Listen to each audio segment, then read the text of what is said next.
Joining me now, Chris Stirewalt, politics editor here at Fox News, and Kaitlan Collins, White House correspondent for the Daily Caller. Kaitlan, you've been there at the White House. You were there today.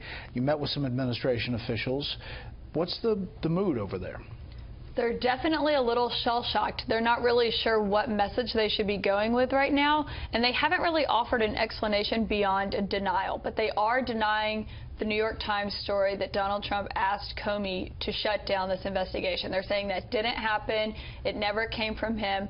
But they haven't told us what Trump did say during that conversation, and if he did ask Mike Pence and Jeff Sessions to leave the room like the New York Times reported. We haven't found out who all was in that room or what Trump said. So we're still waiting on messaging from the White House on that. President Trump also obviously tweeted out that there were these tapes, or suggested that there were, and saying that James Comey shouldn't talk to the press.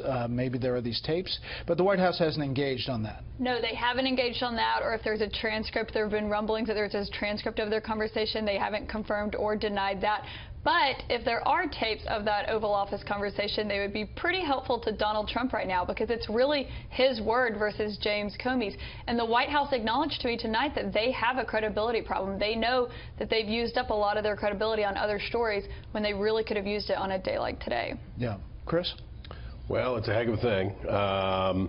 I think when you get right down to it, no matter what the White House does at this point, every day the stakes go up for who that FBI replacement is. If you want to put this in the larger context, every day this story, whether it was you can read what the New York Times says is in Comey's memo in a different way that wasn't Trump said, hey, stop that investigation, but in a rather clumsy way just said, hey, he's a nice guy, I hope you can be nice to him, and all of those things, maybe unwittingly doing that, just as maybe unwittingly he said something in front of the Russians that he wasn't supposed to say. Also, we don't have context. I mean, we don't know what the rest of the memo may have said. Right, and he may have said, and then JK, and then he said, just kidding.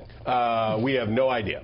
But what we do know is that the drumbeat, the constant leaking and the constant damage that's being done here means that basically at the end you have to resurrect John Marshall and have him come and serve as the FBI director, because there's a lot of chips getting to be on that number. Yeah, we know that the president has been upset, Kaitlan, about the lack of the investigation into leaks.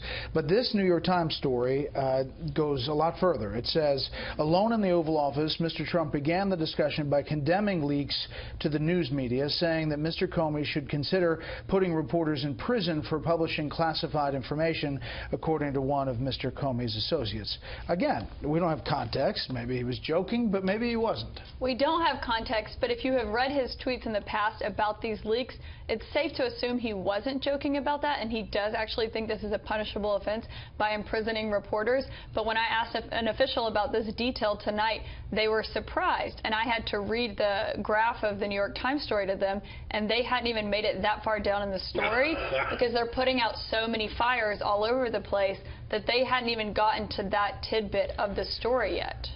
But there is something to not going out first with something that you're going to have to walk back later, right? Like, get all of your ducks in a row before you address it. Definitely, but you need to come out with a message before Chuck Schumer and everyone else does that you should be impeached. You need to come out with a narrative and defend your side, if you do have a defense, before you let Democrats on Capitol Hill come out and say that, you know, you're trying to interfere with an investigation. Most Republicans, though, Chris, today and tonight have said they want to get to the facts. That's their message. Right, and their other message is, I'm not available for an interview. That's their other message. Is that, and kudos, by the way, to Jason Chaffetz for making himself available and talking to the press tonight. Most of these Republicans, this feels like after Access Hollywood, and the Republicans, tumbleweeds blow, and there are no Republicans around suddenly to talk about the president or anything like that, because they want to see how many more shoes are going to drop here and whether he can do it. As for jailing reporters, though,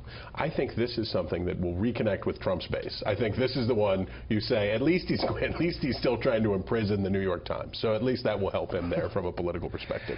Chris, Kaitlan, thank you.